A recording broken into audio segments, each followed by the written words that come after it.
সানজিদা আক্তার ইসমি। আমি সীতাকুণ্ড সরকারি মহিলা কলেজের একজন স্টুডেন্ট। আমি ইন্টার ফার্স্ট ইয়ারে পড়তেছি। আমরা মেয়েরা রাস্তাঘাটে চলাফেরা করার সময় অনেক ধরনের ইপটিজিংয়ের শিকার হই। আমরা চাই আমাদের শিক্ষার মান আরও উন্নত করা হোক। যে সামনে যেই আসুক আমাদের নির্বাচনে প্রার্থী হিসেবে যেই দাঁড়াক, যেই আসবে, তার কাছে আমরা একটাই অনুরোধ করব, আমাদের শিক্ষার মান যেন আরও উন্নত করা হয়। আর আমরা যে রাস্তাঘাটে যে প্রবলেমগুলোর শিকার হই সেগুলোর জন্য সলভ করা হয়, এটাই আমরা তার কাছে অনুরোধ রাখবো। সংসারিক মাও অসুস্থ, একজন ভাই আমার প্রতিবন্ধী, ওনার ওষুধ দাবায় আমি খানা এগুলা বহন করতে আমার অনেক কষ্ট হয়ে যায়। যা হোক দীর্ঘদিন পর্যন্ত আমরা সরকার থেকে কোনো অনুদান পাই না। নির্বাচনে যে আসুক না কেন প্রতিবন্ধীর ভাতাটা যেন চালু করে। আসসালামু আলাইকুম রহমতুল্লাহি বরকাতুহু। আমাদের এই রাস্তাগুলো খুব ভাঙ্গা, আমরা গাড়ি চালাইতে অনেক কষ্ট হয়ে যায়। তার মধ্যে আমাদের গ্রামটা অনেক খারাপের দিকে চলে যাচ্ছে। আমাদের এই ছেলেরা নেশার দিকে চলে যাচ্ছে, নেশাগ্রস্ত হয়ে গেছে। আর এই ছেলেরা কোনো ফ্যামিলির দিকে কোনো নজর দেয় না। তো আমি আশা করি ইনশাল্লাহ যদি আমাদের আনোয়ার ভাই যদি জয়যুক্ত হয়, আমি তার কাছে একটা প্রত্যাশা করতেছি আনোয়ার ভাই যাতে এই আমাদের সমস্যাগুলি সমাধান করে দেয়। আর রাস্তাঘাটগুলা অতি দ্রুত কাজ করার জন্য আমি তার কাছে একটা প্রত্যাশা করছি। চাষবাস করে যে ক্ষেত্রে লগল মরিচের ওষুধের দাম বেশি।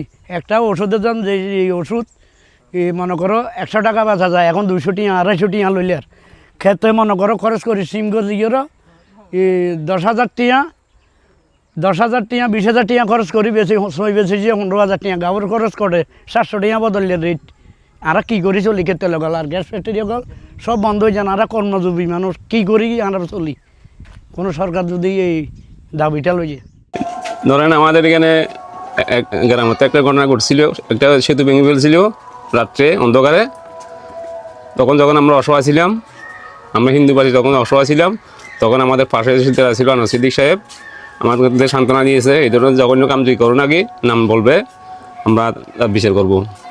আর যুব সমাজ তো প্রায় খারাপের দিকে, মাদ্রাসাতে নেশার অবস্থা চলে গেছে। আনোয়ার সিদ্দিক সাহেব যদি আসে তাহলে এটা নির্মূল করার জন্য তার কাছে আমাদের অনুরোধ রইল। আসসালামু আলাইকুম।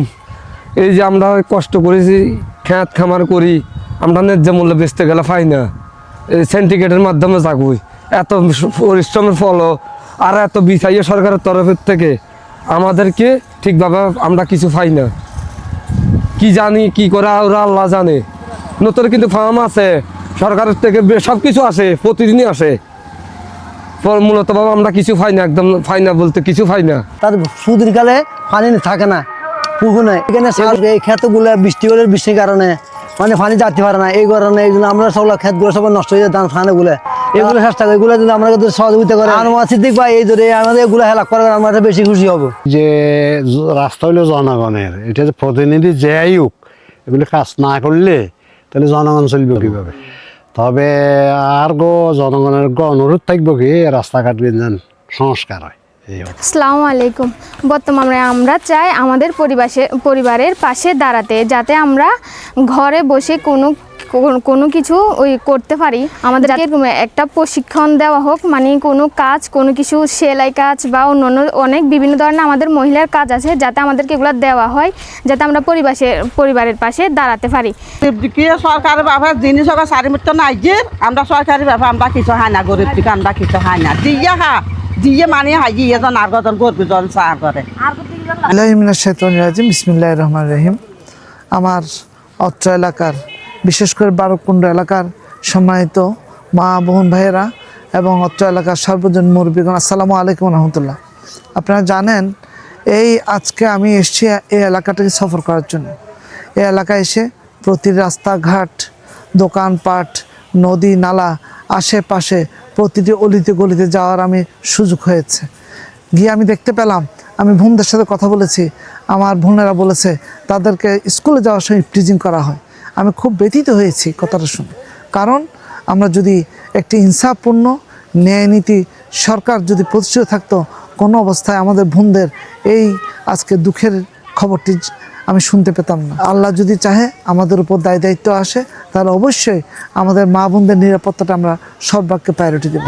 শুধু তাই নয়, এই মাদেরকে তারা যাতে গৃহের কাছের পাশাপাশি তারা যাতে একটা সোর্স অফ ইনকাম দাঁড় করাতে পারে, সেজন্য আমাদের পক্ষ থেকে তাদেরকে মাইক্রো একটা ইনভেস্ট করানো হবে, অর্থাৎ ক্ষুদ্র বিনিয়োগ করানো হবে, যাতে তারা নিজেরাই ইনকাম করতে পারে, নিজেরাই সামান্য অল্প পুঁজি দিয়ে ব্যবসায়িকভাবে স্বাবলম্বিতা লাভ করতে পারে। মাইক্রো ক্রেডিটের মাধ্যমে হোক, বিনিয়োগের মাধ্যমে হোক, এবং কুটির শিল্পের মাধ্যমে হোক, অথবা ফার্মিংয়ের মাধ্যমে হোক, সেলাইয়ের মাধ্যমে হোক, যেই তারা সম্ভব সেটা আমরা সহযোগিতা করব ইনশাআল্লাহ।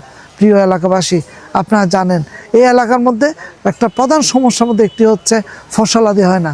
কারণ এই এলাকায় আমরা জানতে পেরেছি বালু উত্তোলন করা হয় অবৈধভাবে, কিন্তু আমরা এটা যদি সেইটা আমাদের সুবর্ণ সময় আসে, আমরা অবৈধভাবে কাউকে বালু উত্তোলন করতে দেব না, যার ফলশ্রুতিতে এই এলাকার মধ্যে পানির প্রবাহটা ধারাবাহিকতা থাকবে। এই এলাকার মধ্যে কোনো অবস্থায় পানির কারণে এলাকাবাসী কষ্ট পাবে না। আপনারা দেখতে পাচ্ছেন এই এলাকার মধ্যে মাত্র এক ফসল হয়, কিন্তু আমাদের তো হওয়াটা উচিত ছিল এই ল্যান্ডটি আল্লাহর প্রদত্ত, প্রতিটি বৎসরে অন্তপক্ষে 2 বার 3 বার চাষাবাদ যোগ্য। যদি আমরা যথোপযুক্ত পানি পাই, তাহলে অবশ্যই আমাদের এই সোনালী ফসল আমরা উপার্জন করতে পারবো। সোনালী ফসলের মাধ্যমে আমাদের অত্র এলাকার কৃষক শ্রমিক জনতা তারা আর্নিং বের করতে পারবে। কৃষক শ্রমিক ভাইয়েরা তারা ফসল উৎপাদনের পর হিমাগারে রাখতে পারবে, এবং 12টি বছর পর্যন্ত 12টি মাস তথা 1টি বছর তারা বিভিন্ন জায়গায় তারা বিক্রি করতে পারবে, এবং যথাযথ আয় উপার্জন বেড়ে যাবে ইনশাআল্লাহ। সম্মানিত আমার অত্র এলাকার স্টুডেন্ট যারা আছেন, আমি জানাতে চাই, যেহেতু আমি একজন শিক্ষাবান্ধব মানুষ, সেহেতু এই এলাকা সহ আমার এই আসনে কোনো একজনও অশিক্ষিত থাকতে পারবে না। আমি চেষ্টা করব, আপ্রাণ চেষ্টা করব আমার সমস্ত জনতাকে স্বশিক্ষিত সুশিক্ষিত করবো ইনশাল্লাহ। যারা অর্থনৈতিক দণ্ডতার কারণে, অভাবের কারণে, কোনো না কোনো কারণে যারা লেখাপড়া করতে পারছে না, তাদেরকে অবশ্যই লেখাপড়ার জন্য সার্বিক সহযোগিতা করা হবে। পাশাপাশি যারা মেধাবী স্টুডেন্ট, তাদেরকে আমি বিভিন্ন দেশের মধ্যে স্কলারশিপ দিয়ে তাদেরকে আমি একজন দক্ষ যোগ্য আমার এলাকার সুশিক্ষিত মানুষ হিসেবে আনার পর এই এলাকাটাকে আমি আলোকিত করব। সর্বোপরি সীতাকুণ্ডুর সেই সৈয়দপুর থেকে শুরু করে এই আসনের আকবর্ষা পাহাড়তলী এলাকা পর্যন্ত প্রতিটি এলাকায় এলাকায় উন্নয়নের জন্য যা যেভাবে করা দরকার, আমাদের এই এলাকাতে যারা সুশিক্ষিত আছে, যারা স্কিল হ্যান্ড আছে, যারা বর্ণাঢ্য ব্যক্তিত্বগণ আছেন, তাদেরকে আমি পরামর্শ নেব, এবং যুবকদের শক্তিটা নিয়ে আমি একটি সুন্দর সমাজ, সুন্দর উপজেলা, সুন্দর আসন উপহার দেবো ইনশাআল্লাহ। আসুন আমরা সকলে মিলে দল মত ধর্ম বর্ণ নির্বিশেষে দাঁড়িপাল্লার প্রতীকে ইনসাফের পথকে বিজয় করি ইনশাআল্লাহ। আসসালামু আলাইকুম রহমতুল্লাহ।